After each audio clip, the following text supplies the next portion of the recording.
6 in the trial of Nima Momeni, the alleged killer of Cash App founder Bob Lee in San Francisco. Momeni's sister was back on the stand today, but this time it was her sibling's attorney asking the question. And KTVU's Henry Lee live now once again for us at the Hall of Justice in the city with more on today's line of questioning. Henry. Well, it's clear where her allegiances lie. She's trying to convince a jury that it was the victim, Cash App founder Bob Lee, who was the aggressor early that morning and not her brother Nima. Now, it was the defense's turn today in San Francisco Superior Court to ask questions of Kazar Momeni, the younger sister of their client, Nima Momeni, whom the prosecution says killed Cash App founder Bob Lee back in April 2023. In court today, the sister said the night before he was killed, Lee, who's her friend, texted her in anger, asking her to leave a party and saying if she didn't get into his Uber, he would never talk to her again. The defense says it was Lee during a drug-fueled bender who later attacked Nima Momeni with a knife, and that Momeni took the knife and fatally stabbed Lee in self-defense.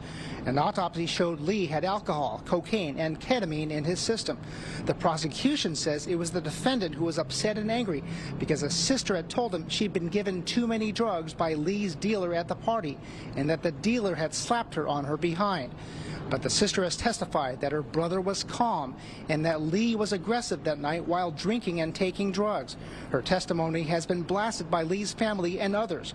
She acknowledged today she's been addicted to drugs and recently completed a 30-day program.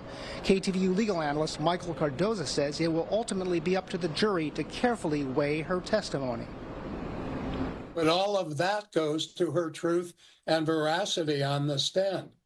And like I said, the jury's going to look to, wait a minute, you're married, you're obviously trying to save your marriage, you're trying to save your reputation, and that's going to color how you give your testimony. It's going to shade it. Jury will take that into consideration. Now, there were some tense moments today after the defense finished with the sister. The DA was able to ask more questions and essentially implied that the sister was essentially saying yes to every single question imposed by the defense. Now, that led to many, many objections by the defense and sidebars with the judge. Either way, she will be back on the stand tomorrow. Live in San Francisco, Henry Lee, KTVU, Fox 2 News.